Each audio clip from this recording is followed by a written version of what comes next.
नमस्कार दोस्तों, students, good morning. स्वागत है आपके हमारे इस यूट्यूब चैनल में जिसका नाम है Thakur coaching classes TC square. और आज हम कक्षा 8वीं के विद्यार्थियों के लिए लेकर के आए हैं 12वां पाठ जिसका नाम है विद्यायाः बुद्धिर उत्तमा।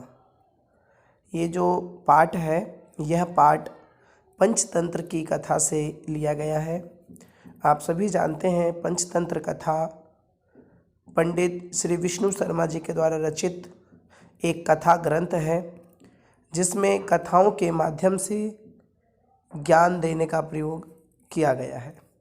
तो आइए हम चलते हैं इस पाठ की तरफ। तो सबसे पहले देखेंगे आप पाठ के नाम के बारे में हम पहले चर्चा करेंगे। पाठ है विद्यायाः बुद्धिर उत्तमा। विद्या से बुद्धि उत्तम होती है। तो आइए शुरू करते हैं हम अपना पाठ। तो सबसे पहले देखेंगे, लिखा हुआ है प्राचीन काले कस्मित् नगरे चत्वारो ब्राह्मण पुत्रा परस्परम मित्र भावेन सह अवसन। प्राचीन काल में कस्मश्चित अर्थात किसी नगरे नगर में चत्वारो अर्थात चार ब्राह्मण पुत्र परस्परम मित्र भावेन मित्रता के भाव से सह अवसन रहते थे। ठीक, अच्छा आगे चलेंगे।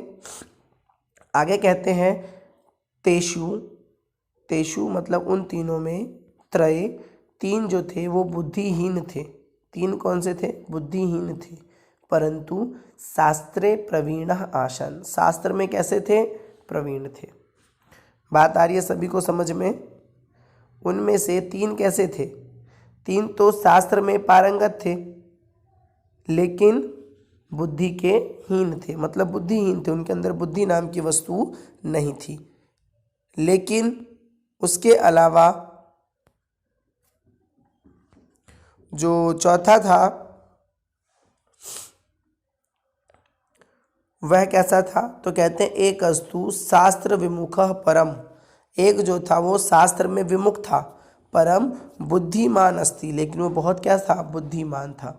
एकस्मिन् दिवसे एक दिन ते अचिंत्यत। ते मतलब देखो यहाँ शब्द आया है ते मतलब वे सब। ते मतलब ते का अर्थ क्या होता है? ते मतलब होता है वे सब,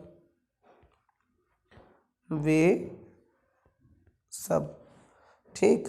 तो वे सब अचिंत्यत सोचने लगे, तया बुद्धया के लाभ, हमारे बुद्धि का क्या लाभ है? तया बुद्धि के लाभ ययाः धन अर्जनम न भवेत। कहते हैं अर्थात बुद्धि का क्या लाभ जब हम धन अर्जन ना कर सकें। अतः वयम अर्थो उपार्जनाय विदेशम गमिष्यामि। अतः वयम मतलब हम सबको, अर्थो उपार्जनाय अर्थ मतलब धन के उपार्जन के लिए विदेश गमिष्यामि विदेश जाना चाहिए।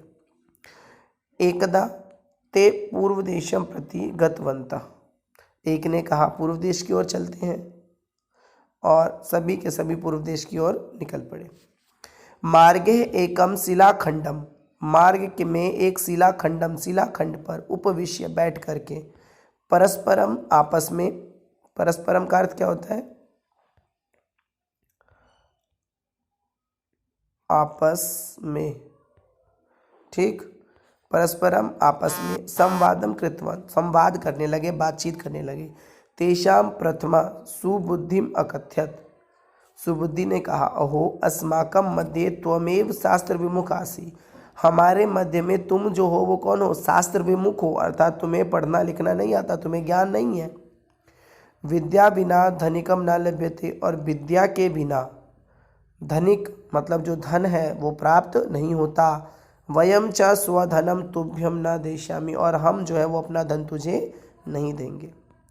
अतः त्वम निज गृहम गच्छ। अतः त्वम मतलब तुम, निज गृह मतलब अपने घर,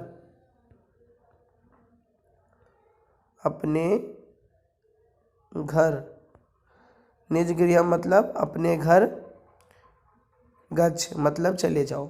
द्वितीय अवसर दूसरे ने कहा एवं कर्तुम उचितम नास्ति, ऐसा करना उचित नहीं है। अब क्यों उचित नहीं है? भाई मित्रता है, दोस्ती है, और दोस्ती का नियम ही है कि विपत्ति के समय काम आए।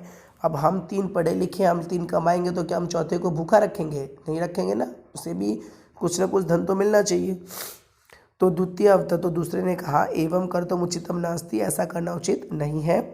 एषः अस्माकम अभिन्न मित्रम, ये हमारा बड़ा अभिन्न मित्र है। तृतीय तत् तृतीयेन कथ्यतम, तो तीसरे ने कहा आगच्छ, आओ आओ मित्र, अस्माद् उपार्जितस्य वित्तम त्वमपि संभागी भविष्यसि, हमारे द्वारा जो धन उपार्जन किया जाएगा उसमें आपका भी हिस्सा होगा। तदा ते त्रये मार्ग गच्छन्ते, वो सभी मार्ग की ओर चलने लगे। स्व स्व विद्याय प्रशंसा अकुर्वन्, अपनी अपनी विद्या का प्रशंसा करते हुए।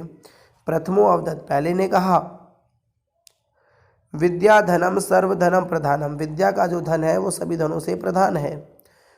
विद्या बिना नर पशुवत जीवति, विद्या के बिना नर कैसा हो जाता है? पशुवत, अर्थात पशु के समान। द्वितीय उक्तम, दूसरे ने कहा ये शास्त्राणि नाध्यन्ति तस्य सम्मानम कुत्रम न भवति, जो शास्त्र का धारण नहीं करता, जो शास्त्र नहीं पढ़ता, उसका कोई भी सम्मान नहीं करता। ये स्वबुद्धिम प्रशंसति ते अपि मूर्खा, और जो अपनी बुद्धि की प्रशंसा करता है वही मूर्ख है। इति तृतीयस्य वचनो अस्ति, ऐसा वचन किसने कहा? तीसरे बालक ने। अग्रे वनम गच्छन्ति, आगे वन था। ते कश्चिद मृत सिंहस्य अस्थिना दृष्टवन्ति, और वहाँ कुछ मरे हुए सिंह की अस्थियाँ पड़ी हुई थी। तदा प्रथमो अवदत्, तब पहले ने कहा अहो अद्य विद्यया प्रयोगो कृत्यताम, अयम मृत सिंहम आसीत, यह मरा हुआ सिंह है। एक अस्थिना संयोजितवान, एक ने फटाफट क्या करी, उनकी अस्थियों का संयोजन कर दिया। द्वितीया तेषु चर्म मांस रुधिर संयोजितवान, और दूसरे ने उसमें क्या किया? चर्म मतलब जो स्किन होती है, चमड़ा होता है, वो मांस, और रुधिर मतलब ब्लड को संयोजित किया। तृतीया जीव संचार्यतु, तीसरा उसमें जीवन संचार करने ही वाला था। तत्परोवत तावत, तभी सुबुद्धि तान निवार्यन उच्चै अवदत्, सुबुद्धि ने जोर से चिल्लाते हुए कहा भो मित्र, हे मित्र, ऐसा सिंह अस्ति, यह तो सिंह है। यदि ऐसा जीवितः तर्हि अस्मन् हानिष्यति, अगर यह जीवित हो गया तो इससे हमारी हानि हो जाएगी। ततः तृतीय सुबुद्धि प्रत्यवत, तब तीसरे ने कहा धिक मूर्ख, हे मूर्ख, तुझे धिक्कार है। हम स्व विद्या निष्फलम न करिष्यामि, हम अपने विद्या को निष्फल नहीं करेंगे। सुबुद्धि पुनर्कथ्यत, सुबुद्धि ने पुनः कहा यदि एवं तर्हि प्रतीक्षास्व क्षणम यावत अहम वृक्षामारोही, तो ठीक है, तुम थोड़ी देर रुको, मैं वृक्ष पर चढ़ जाता हूँ।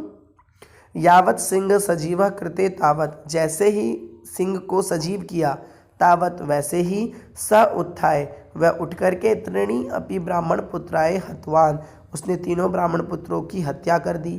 तत्पश्चात, उसके बाद सुबुद्धि वृक्षाद अवतर्ये, वृक्ष से उतर के निजगृहम गता, अपने घर चला गया। सत्यमेव उक्तम, इसीलिए सही कहा गया है। क्या कहा गया है? कि वरम बुद्धि न सा विद्या, विद्याये बुद्धिर उत्तमा, बुद्धिर्हीन विनश्यन्ति यथा ते सिंहकारक, अर्थात विद्या और बुद्धि में बुद्धि ही उत्तम है, और बुद्धिहीन का हमेशा विनाश हो जाता है, जिस प्रकार सिंहकारक सिंह के द्वारा किया गया था।